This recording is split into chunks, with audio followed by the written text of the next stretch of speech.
Welcome to Fathers University, where we educate men in fatherhood, finance, and fitness. Man, it's been a while.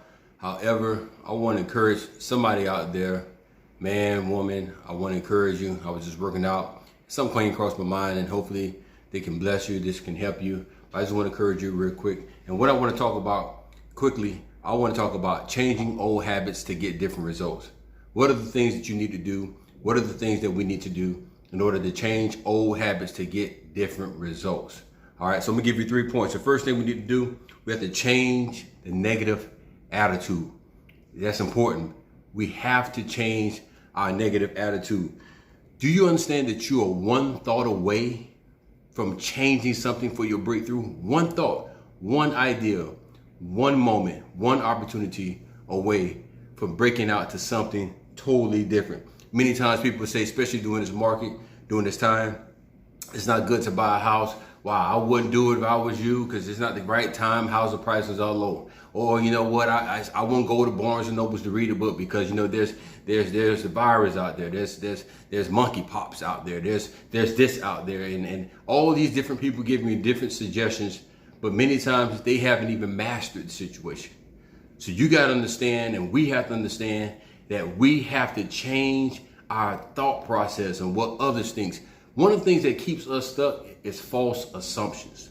I'm gonna say it again. False assumptions keep many people stuck. Many times people give you different opinions about things and they have not even mastered the thing, or they have not produced the thing. So you have to realize, don't take no one else's word. Find out for yourself. The second thing we have to do is to know your value. That's so critical and that's so important, to know your value. You don't have to explain your worth. You don't have to explain your worth. If anything, I have learned with 42 years of this life that I know my worth now. Years ago, I didn't know my worth, but now I know my worth. I want to ask you a question. Do you know your worth? I'm going to ask you again. I'd ask how much money do you have? I want to ask you, do you know your worth? Do you know that you're valuable? Do you know that you are creative? Do you know that you are called, that you have a skill, that you have a mindset, you have intellect, that you have a worth, you have a voice? Do you know your value?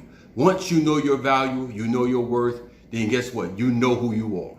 Once you know your value, once you know your worth, then you know who you are. The third and final thing, I want to leave this with you. I want to encourage you with this. You must do something you've never did. You must do something, and I want to put a caveat to that your lineage have never did. Isaiah 43:19 says, "Behold, I will do a new thing. Now it shall spring forth. Shall ye not know it? I will make a way in the wilderness and rivers in the desert." We can't ask God for something different and operating from the same old routines. And many times we think of routines, we always think of a blueprint or a format. But many times the old same system is our mindset. It's the thing, how we see a thing, our mentality, how you see it, how you perceive it, the memory of it. But you have to understand that eyes have not seen, nor ears have heard what God has in store for you. And that means we have to change some routines and old habits and the way we see things in order to get different results. Hey, this is Emerson Morris. I'm coming from Fathers University, where we educate men in fatherhood, finance, and fitness. Hey, be encouraged out there. Excuse my sweat, just got finished working out. I'm feeling good. I'm not smelling good, but it's okay. Be blessed.